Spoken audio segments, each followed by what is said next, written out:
So the Colts are still alive in the AFC South, but they need a lot of help. Good news is they've won 4 straight versus Oakland. Max, you think the Colts keep their playoffs hopes alive in the black hole? The Raiders are properly favored here, but this is like, you know, I thought the Giants would beat the Eagles. I knew it would be a tough, close game, and there was upset possibilities. Same thing here. What this game is going to come down to is, can Indianapolis keep Andrew Luck upright versus Khalil Mack? That's it. If they can, the Colts will win the game. But given the Colts' offensive line and given Khalil Mack's ability, it's a tall order. Look, I know everyone loves Derek Carr. I am among the people who have to give it up for this dude, especially when it matters most. But I am here to tell you, Andrew Luck is absolutely a better player than Derek Carr right now. The difference between those two is Andrew Luck has 0 offensive line and Derek Carr has a great offensive line. And if you switch those two, if you put Andrew Luck on the Raiders and Derek Carr on the Colts, you would see what I mean. The Raiders would have gotten better, the Colts would have gotten worse. That is no knock against Derek Carr. It's simply to point out how underappreciated Luck has become. No, yeah, you sound like you're knocking him to me too. Luck is better. Who's a better player, Derek Carr or Andrew Luck? Derek Carr is having a better season than Andrew Luck. Yes, he is. Of course he has a better offensive line. Who's better? Yeah. Who's better? No, first of all, the Oakland Raiders are trying to figure out if they're going to replace their right tackle. Now, I think one thing that you're kind of skipping over, yeah, we can talk Andrew Luck because everybody has loved him coming out of the draft. And, yeah, he's had a great season, great career thus far. Injuries have played a factor. But let's not discount what Derek Carr has done this year. We can talk about the talent around him, Latavius Murray, which I think he's the X factor in this particular game. Amari Cooper, then also Crabtree, and then Roberts. These guys have stepped up their game. But let's talk about their offense. Their offense continues to push the ball down the field. The problem with Andrew Luck, he turns the ball over too much at the wrong time.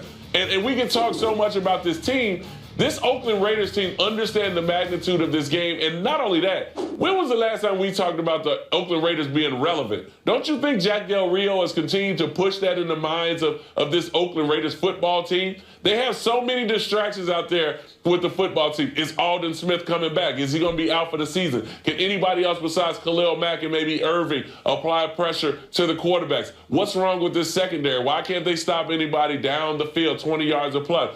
But the thing about it with me is this football team understands what's going on and what they can do at this particular point. They're not battling anybody else like the Indianapolis Colts. They're focusing on the Kansas City Chiefs, trying to put themselves in a position where they can get a playoff game maybe at home. Will that happen? I don't think so. But when it comes to these two particular teams, you can't tell me that the Indianapolis Colts has a chance to win this game from what we've seen last week, the way they play, and they're so that's exactly what I'm telling you. They absolutely have a chance to win this game. Not at all. Absolutely. And then Derek Carr is playing much better than Andrew Luck. Derek Carr is an MVP candidate this year. I want to make that very clear. He's excellent, and I'm a big fan. I am here to tell you Andrew Luck is a better player than Derek Carr. You give him that O-line. You're always sitting there and softening it up. One thing, and then all of a sudden you come back with this.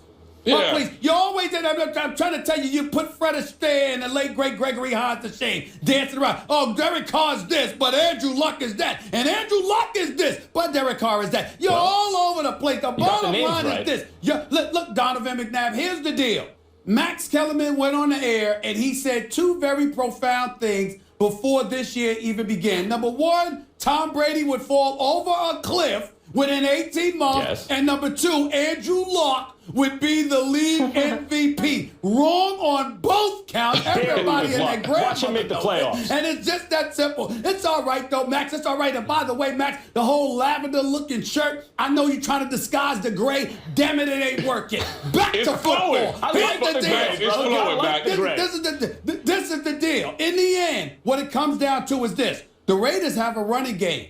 Yes. Indianapolis does not. Yep. And that's a big, big deal. And so when you look at it from that perspective, of course it's an NFL Sunday. Any given Sunday, anybody can win. But if you had to bet your money, you and everybody knows that it would be on the Raiders because thus far they have been better. Indianapolis has been every bit as mediocre as we would surmise. And more importantly, Max, I am tired of hearing about the offensive line with Andrew Luck. You know why? Because Grigson has now had 5 years to get this man a damn offensive line, and he can't do it. So how many years are we going to keep saying that? Let me just make sure. Saying that? So if Andrew Luck has a big game and beats these mighty Oakland Raiders, which you guys don't think is going to happen because he doesn't have a running game, etc., and then he wins the next game and they make the playoffs, is he an MVP candidate, yes or no? I'd like people on He's not making the playoffs, and no, he won't be an MVP candidate. Got it. Guys. No. Got it. Guys, we got to get a break in. Donovan, want to wish you a very Merry Christmas to you and yours. Whatever. And we're so happy to have more of you in the new year.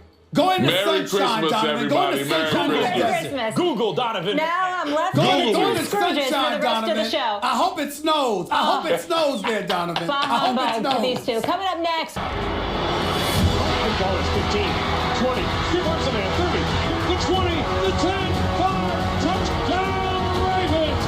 There's Hunt's block at the 20-yard line. Kicked out and Peggy for a touchdown!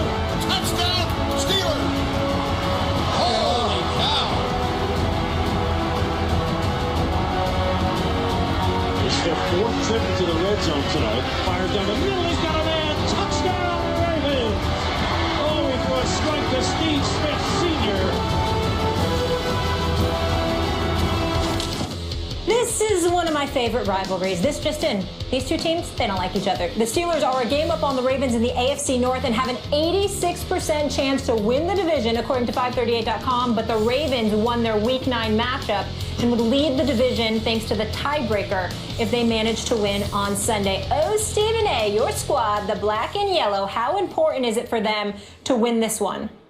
It's everything. It's everything, which is why I'm picking the Steelers to win this game, which is why I don't even have to talk about this game. I don't care about the football elements of it. I just know that when the final buzzer sounds, the Steelers had better win this damn game. Let's look at this. Let's count the ways. They've lost 6 of the past 7 games to the Baltimore Ravens, 4 in a row, including 2 at Heinz Field. They almost cost themselves a trip to the playoffs last year when Baltimore didn't even have anybody available, and they still went and beat the Steelers. Enough is enough. If you are the Steelers, a team that calls yourself Super Bowl championship contenders, you had damn well better go into your Heinz Field, your home turf, all right, in the Steel City, and act like you know what the Steel Curtain is all about. You better step up. You better handle your business. You better beat them down. I don't want to hear any excuses. No excuses. Jarvis Jones, his #1 pick self. Now he riding the damn bench for crying out loud. You got James Harrison playing right outside linebacker because you got a 39-year-old man that's got to be up in there because your behind can't get the job done. You relegated to taking special team snaps for crying out loud. Enough's enough. The Steelers had better show up this Christmas Day. I swear. They better show up, damn it. They will win this game because they have to, because if they lose this game, they're going to lose the division. They'll probably miss the playoffs, and I can't even tell you how disgusted I'm going to be. I don't talk about it no more. They better show up. Mike Tomlin, Big Ben, Antonio Brown, Le'Veon Bell. You better show up. You better show up this week. What's steel curtain? That's a satin curtain. You know what I'm saying. I'm talking about tradition. I'm not talking about this team.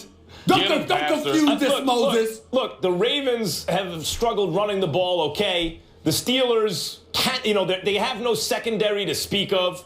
The Ravens have looked better this year than I thought they were. I was wrong about them. Not offensively. But those who thought the Ravens would make some noise were proven right this season. But it's at Heinz Field. It's at Heinz Field when the Ravens have been a different team, and Flacco's been a different guy, it seems, at home versus on the road. The fact that this game is on the road for Baltimore makes me favor the Steelers. But think about what's at stake. If Baltimore wins this game, their chances go from extremely slim to win the division to just over 50%. I think it's like 14% to win the division. If they win the game, 51%. So they are a very hungry team, in addition to the fact that it's a rivalry game, in addition to the fact that these teams don't like each other. Baltimore has a lot to play for. The reason I like Pittsburgh, Donovan, is simply because they're at home. You know what, Max? This game reminds me of the first game that we talked about your New York Giants going into Philadelphia. What's the problem that Eli Manning has? He doesn't play that well during the regular season. Well, we can say the same thing about Joe Flacco, about his regular season performance, because in the playoffs, Joe Flacco is one of the best playing in the playoffs at that particular time. His record speaks for itself. But when I look at this particular game, I look at more Ben Roethlisberger. The last time they played against Baltimore, Ben was coming off an injury, and they decided to abandon the run and throw the ball a lot more in that particular game. Le'Veon Bell is back healthy and one of the best, if not the best, running backs in the game. And I think they feature him a little bit more to attack that defense. Now, the Baltimore Ravens defense is one of the best defenses versus the run, and they will continue to get a little bit more than they expect from Le'Veon Bell. But what does that do? Now that opens up the play-action game. Antonio Brown. You talk about Green at the tight end position. Talk about Coach. You talk about guys now getting more involved. And for a team that's won 5 in a row at this particular time, momentum, chemistry, and flow is working in the favor of the Pittsburgh Steelers. They're back healthy again. Stephen A. talked about a couple guys that have been benched. Yeah, but let's talk about the guys that have been playing and active. They have elevated their game to playoff type of play. Now, the Pittsburgh Steelers understand the magnitude of this particular game, and I think they come out with that attitude. This is a game in which, for rival games, all week you've been waiting for this opportunity to button your chin strap up and play against the Baltimore Ravens. And they can say the same thing in Baltimore. But when I look at Pittsburgh, everything works in the favor of the Steelers. And the deciding factor of this particular game is the health of Ben Roethlisberger.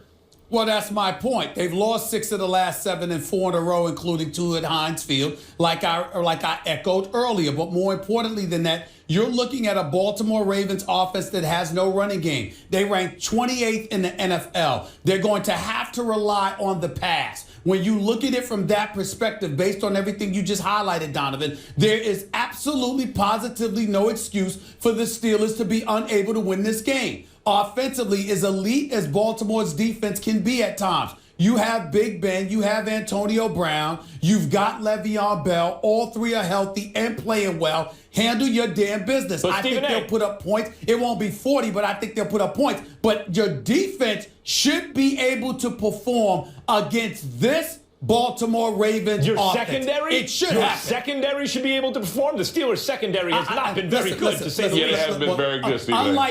Unlike you, Max Kellerman, I don't feel the need to repeat myself 1,000 damn times. I've said enough that the Steelers' secondary. Actually, Stephen A., if I repeat myself 1,000 times, that's 2,000 for you. Whatever, Moses. Look, here's the deal, man. By the way, Donovan, I call him Moses because of all the gray wins. But the point that I'm trying to make to you is this. I don't want to hear it. At the end of the day, the bottom line is this secondary should look relatively decent against this offense. That's all I'm saying. Stephen A., let me add to that. Pick a better tie for you. Yeah, let me add to the more fuel to the fire. Remember, the matchup between Mitchell at safety and also Steve Smith. That whole deal, remember he tried to act like he was on Steve Smith's level, and Steve Smith said, you're not even on my son's level. That should get a little animosity built up on that defense to apply pressure on Joe Flacco and force him to throw the ball maybe about 45, 50 times in this game. Well, it's important that we recognize that when I talk about the Ravens offense in any kind of negative way, I certainly am not talking about the great Steve Smith, who has the greatest name in sports. Let's just be clear. He has the greatest name in the NFL. By the way, who is the most famous we do understand Steve that, don't Smith? I want to know, there's a basketball, obviously Steve Smith, the former basketball player, Stephen A. Smith, Steve Smith, the receiver. Something special. It's just something special. Yeah, but who's the most famous? Even Donovan McNabb said that. Yeah, who's the most popular? I think it might be you. Hold on. Hold on. Well, we know who the loudest is. Just because some of us are the greatest don't mean the others ain't great. You know what I'm trying to say? It's love and enough love to go around for everybody. There's only, you know what I'm saying? And the Steve Smith is very popular. There's no bunch of Max Kellerman or Spot Kellermans walking around. That right. You see what I'm saying? The world couldn't handle that. All right.